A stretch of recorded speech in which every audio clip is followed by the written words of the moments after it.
आजच्या दिवसभरातली महत्त्वाची बातमी ते म्हणजे नामदेव शास्त्रींनी धनंजय मुंडेंची पाठराखण केल्यानंतर संतोष देशमुखांचं कुटुंब भगवानगडावर दाखल झालं। संतोष देशमुख हत्या प्रकरणातील आरोपींविरोधातले पुरावे त्यांनी नामदेव शास्त्रींना सादर केले। नामदेव शास्त्रींनी आमची बाजू समजून घ्यायला हवी होती अशी भूमिका वैभवी देशमुख यांनी मांडली। तर देशमुख कुटुंबाला पाठिंबा देणाऱ्यांना जातीयवादाचं लेबल लावू नका असं आवाहन धनंजय देशमुखांनी केलंय। भगवानगडावर नेमकं काय काय घडलं पाहूया। आमच्या क्षेत्रात इतका त्रास सहन करणारा असता तो मोठा संत झाला असता।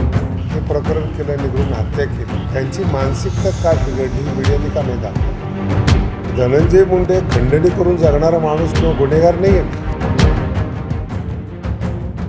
संतोष देशमुख हत्या प्रकरणी धनंजय मुंडे सर्वांच्या टीकेचे धनी झाले।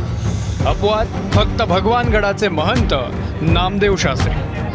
धनंजय मुंडेंची पाठराखण करणाऱ्या मारेकरांची मानसिकता तशी का झाली याचा शोध घेण्याचा सल्ला देणाऱ्या नामदेव शास्त्रींना भेटण्यासाठी संतोष देशमुखांच्या कुटुंबानं भगवानगड गाठला। सुरुवातीला संतोष देशमुखांचे भाऊ धनंजय यांनी नामदेव शास्त्रींना आरोपींची पार्श्वभूमी अधोरेखित करणारे पुरावे सादर केले। हे जे गुन्हे 40-50 हे आरोपीवर सगळ्या ह्याच्या अपोजला हे साहेब तुम्ही बघायचा हे तुमच्या पोलीस प्रशासनानं प्रभारी अधिकारी पोलीस स्टेशन केज यांनी हे प्रमाणपत्र आपल्याला दिलेलं आहे।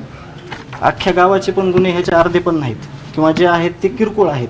शेतीचा वाद म्हणजे कुठंतरी काहीतरी थोडीफार किरकोळ अशा ह्याचं प्रमाणपत्र पोलीस प्रशासनानं दिलेलं ह्या डिपार्टमेंटनं दिलेलं आहे मसाजोगला। आणि गावाला 19 पुरस्कार या माध्यमातूनच मिळालेले आहेत सगळे। म्हणजे हे पण खूप महत्त्वाचा विषय आहे। कुठलीही गुन्हेगारी वृत्ती नाही, त्या लोकांचा आपल्याला कधी संबंध नव्हता आला। त्यांनी फक्त एकदा विचार करायला पाहिजे होतं किंवा इतका 15 वर्ष सरपंच राहणाऱ्या माणसाला एकदा भेटावं। देशमुख कुटुंबानं कधीच जातीयवाद केला नाही हे स्पष्ट करताना त्यांनी जमीन कसणारे मुंडे आणि देशमुखांचे कसे ऋणानुबंध आहेत हे सांगण्याचा प्रयत्न केला। 22 वर्षापासून मनोहर मुंडे नावाचे माळकरी होते। त्यांची 4 मुलं, एक मुलगा पुण्याला, 3 मुलं तिथं आपली शेती करायला।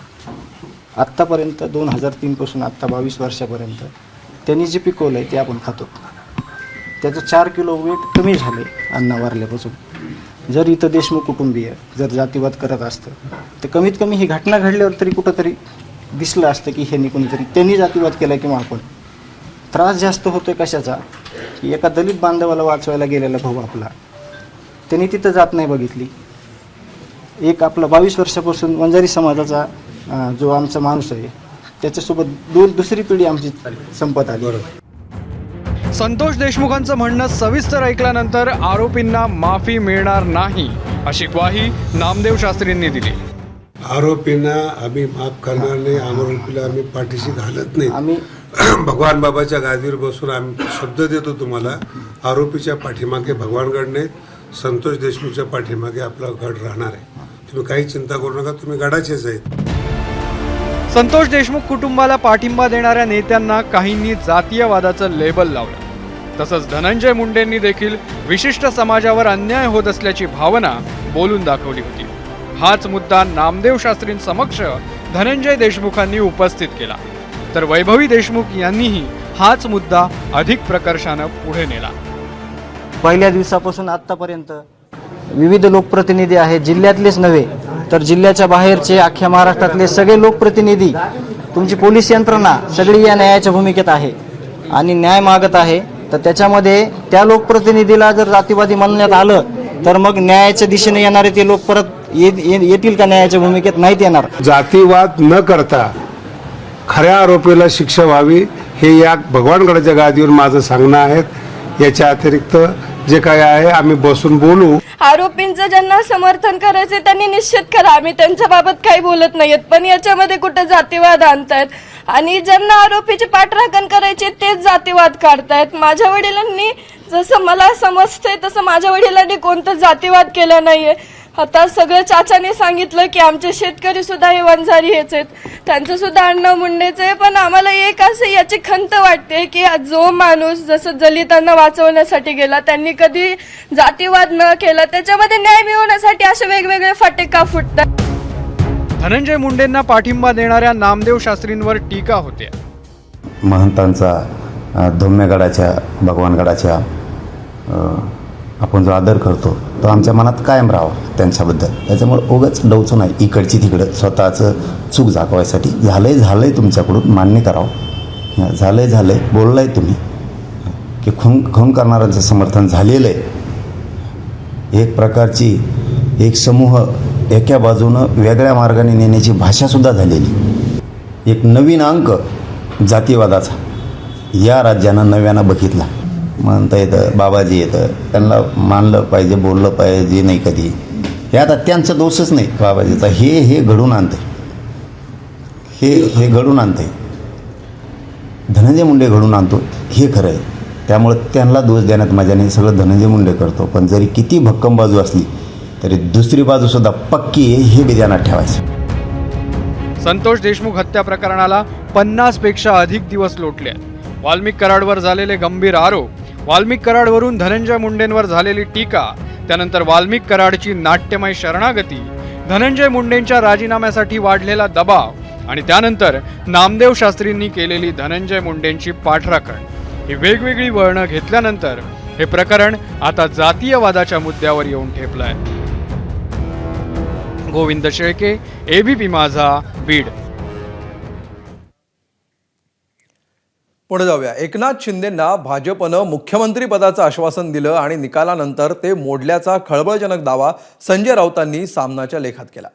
शिंदे सध्या समाधी अवस्थेत असल्याचं सांगताना एका आमदारासोबतच्या संभाषणाचाही दाखला त्यांनी दिलाय.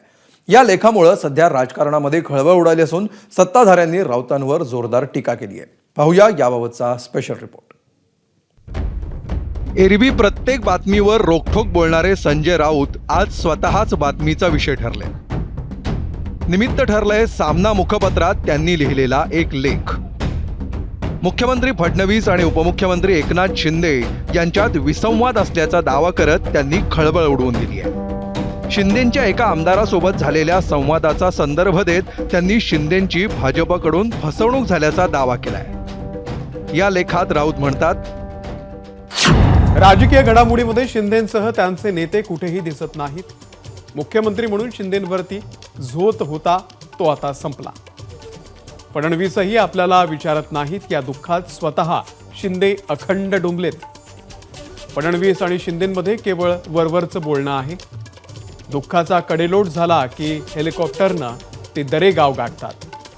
शिंदे आमदारांवरच चिडचिड करतात असा खुलासा त्यांच्याच एका प्रिय आमदारानं केला. तिकडे अजित पवारांची स्थिती एकनाथ शिंदेंपेक्षा बरी आहे. सध्या अजित पवारांना काहीही न होता अमित शहांच्या यादीतील जेंटलमॅन व्हायचंय. शिंदेंच्या चोरलेल्या पक्षाकडे कुठलंही धोरण नाही. पैशाच्या आणि सत्तेच्या बळावरती त्यांचं फोडाफोडीचं राजकारण सुरू आहे. ते पुन्हा शिवसेनाच फोडतात कारण मालक अमित शहांनी तेच काम दिलंय. शिंदेंच्या पायाखालची सतरंजी ओढणारा भाजप एक दिवस त्यांचे पाय कापेल. रोखठोक नावाच्या या सदरात आमदाराच्या नावाचा उल्लेख टाळत त्यांनी त्यांच्यासोबत झालेला संवाद छापलाय. मुख्यमंत्रीपद पुन्हा मिळालेले नाही याच दुखवट्यात शिंदे अजून आहेत का? ते त्याच्याही पलीकडच्या समाधी अवस्थेकडे पोहोचलेले आहेत, शून्यात गेले आहेत. शिंदे यांना धक्का बसलाय का? ते मनाने कोलमडले आहेत. का? काय झालं? निवडणुका तुमच्याच नेतृत्वाखाली लढवू आणि 2024 नंतरही पुन्हा तुम्हीच मुख्यमंत्री असाल, चिंता करू नका. निवडणुकीमध्ये सढळ हस्ते खर्च करा असं आश्वासन अमित शहा यांनी शिंदे यांना दिलं होतं. शिंदे यांनी प्रचंड पैसा निवडणुकीमध्ये टाकला, पण शहा यांनी दिलेलं आश्वासन पाळलं नाही आणि आपली फसवणूक झाली हे असं शिंदेंना वाटतंय. शिंदे आणि त्यांच्या लोकांचे फोन टॅप केले जात आहेत असं शिंदे यांना खात्रीने वाटतंय. दिल्लीच्या एजन्सी आपल्या हालचालींवरती पाळत ठेवून असल्याचा शिंदे यांना संशय आहे, पण शिंदे यांची पुरती कोंडी झालेली आहे. आपल्या या लेखाची बातमी झाल्यानंतर त्या बातमीवर राऊतांनी नेहमीप्रमाणे प्रतिक्रियाही दिली आहे. आपल्या लेखामागचं मर्म उलगडून सांगताना त्यांनी शिंदेंच्या शिवसेनेतील अस्वस्थता आणि कोंडीचं त्यांच्या खास शैलीत वर्णन केलंय. शिंदे गटातल्या किमान 20 ते 25 आमदारांच्या गटावर देवेंद्र फडणवीसांचं पूर्ण नियंत्रण आहे. कारण हे 20-25 लोक जे आहेत हे देवेंद्र फडणवीस किंवा अमित शहा यांच्या सांगण्यावरून सुरतला गेले, एकनाथ शिंदेसाठी नाहीत. आणि आजही त्यांच्यावर कंट्रोल हे फडणवीसांचाच आहे. आणि उरलेले लोक आहेत ते चलबिचल आहेत, चंचल आहेत. त्यांना असं वाटतं की आपली कोंडी होते, भविष्यात जास्त कोंडी होईल, आपल्याला नेतृत्व नाही कोणतंही चांगलं की जे आपल्याला संरक्षित करेल किंवा प्रोटेक्ट करेल. एकनाथ शिंदे यांचं म्हणणं आहे, खाजगीत ते सांगतात की विधानसभा निवडणुकीनंतरसुद्धा मीच मुख्यमंत्री राहीन, अशा प्रकारचं मला वचन दिल्यामुळे मी फुटलो. मला विधानसभा 2024 नंतरसुद्धा आपणच मुख्यमंत्री राहणार आहात हे सांगितल्यामुळेच मी पक्षातून बाहेर पडण्याचा निर्णय घेतला. हे त्यांचं स्वतःचं म्हणणं आहे की नाही त्यांना जाऊन विचारा, मी खोटं बोलत नाही. आणि काल निवडणुका झाल्यावर एकनाथ शिंदे यांना खड्यासारखं बाजूला केलं. सामनातील या लेखामुळं शिंदेंच्या शिवसेनेचा संताप नेत्यांच्या शब्दातून व्यक्त होतोय. हा गैरसमज पसरवण्याचा प्रयत्न असल्याचं सांगत शिंदेंच्या शिवसेनेकडून राऊतांवर हल्लाबोल करण्यात आलाय. त्यांना फक्त शिवसेना भाजपमध्ये मतभेद झाले की आपली राजकीय भूमिका भाजून निघेल का, ह्याच्या पर्यंत ह्याच्या पाठीमागचा कुठचाही हेतू नाही आहे. कशाला टेप करतील मला सांगा शिवसेनेच्या आमदारांचे आणि एकनाथ शिंदेने आमची युतीच आहे ना. आणि आजची युती नाही, इतक्या वर्षापासूनची युती आहे. तर राणे पितापुत्रांनी लेखात मांडलेला मूळ विषय बाजूला ठेवत राऊतांवरच तोंडसूक घेतलाय. संजय राऊतचं वाक्य असे त्याला चांगलं दिसत नाही आणि त्यामुळे तो जो बातम्या देतो त्या सगळ्या खोट्या असतात, दिशाभूल करणारे असतात. संजय राजाराम राऊत पण उबाटामध्ये किती काळ राहील ह्याच्याबद्दल पण एकदा कधीतरी लेख त्यांनी सामनामध्ये लिहावा. कुठल्या काँग्रेसच्या मोठ्या नेत्याबद्दल दिल्लीमध्ये त्याच्या वाटाघाटी सुरू आहेत प्रवेशासाठी, कारण का आता पुढच्या वेळी खासदार काही उबाटामधून शक्य होत नाही आहे. आणि म्हणून दुसऱ्यांच्या घरात डोकवण्यापेक्षा स्वतःच्या मालकाच्या पक्षामध्ये अजून किती काळ राहणार याबद्दल थोडा संजय राजाराम राऊतनी महाराष्ट्राला आता उत्तर दिलं पाहिजे. एकीकडे शिंदेंच्या शिवसेनेकडून ऑपरेशन टायगरची जोरदार तयारी सुरू असल्याचे संकेत गेल्या काही दिवसात मिळत आहेत. तर दुसरीकडे ठाकरे शिंदेंच्या एकत्रीकरणाची अपेक्षा शिरसाटांकडून व्यक्त करण्यात येते. परस्पर विरोधी संकेत देणाऱ्या या घटनांमध्येच सामनातून शिंदेंच्या राजकीय दुःखावरची खपली काढण्याचा प्रयत्न केल्याची चर्चा आहे.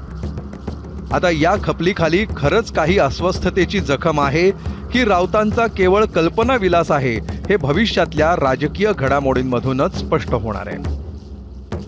ब्युरो रिपोर्ट, एबीपी माझा. एबीपी माझा, उघडा डोळे बघा नीट.